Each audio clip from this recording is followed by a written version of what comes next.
எனக்குள்ளே எழுகிற கேள்விகளை என் அன்பு சொந்தங்களிடத்திலே முன்வைக்கிறேன்.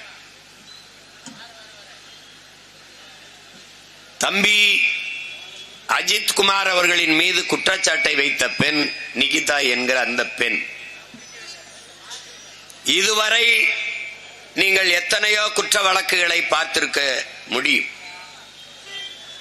குற்றத்தை கொடுக்க வருபவர், குற்றத்தை சாட்டுகிறவர் யாராவது தன் முகத்தை மறைத்து பேசியது உண்டா?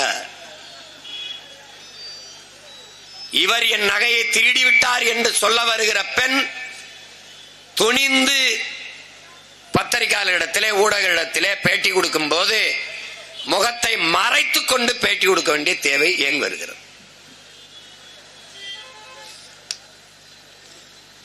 நீ உண்மையிலேயே அந்த பெண்மகள் நேர்மையானவர்கள், உண்மையிலேயே நகையை இழந்திருந்தால் முகத்தை மறைக்காது என்னுடைய நகையை இப்படி நான் இந்த வண்டியை எடுத்து விட சொன்னேன், வண்டியிலே நகை வைத்திருந்தேன், அவர் எடுத்துக்கொண்டு போய் விட்டார் என்று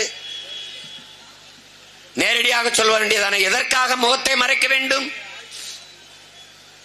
ஏன்?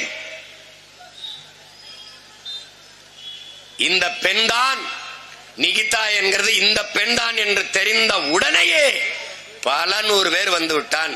இவள் எனக்கு வேலை வாங்கி தருகிறேன் என்று 6 லட்சம் வாங்கி ஏமாற்றினாள், இவள் எனக்கு வேலை வாங்கி தருகிறேன் என்று 10 லட்சம் வாங்கி ஏமாற்றினாள். என்னுடைய ஆறுயிர் தம்பி என் அன்பு இளவல் தமிழ்நாடு ஃபார்வர்ட் பிளாக்கினுடைய கட்சியின் நிறுவன தலைவர் திருமாறன் சொல்லுகிறார், என்னையை திருமணம் செய்து ஒரே நாளில் ஏமாற்றி விட்டார். இவ்வளவுக்கும் அவன் ஒரு சாதாரண ஆள் கிடையாது. போற போக்கில் ஏமாத்தி விட்டு போற அளவுக்கு எளிய மகனும் இல்லை. அவன் படிச்சவன், இந்த நாட்டில் நன்கு அறியப்பட்ட ஒரு அரசியல் இயக்கத்தை வைத்து நடத்தி கொண்டிருக்கிற ஒரு தலைவனே ஏமாற்றப்பட்டிருக்கிறான்.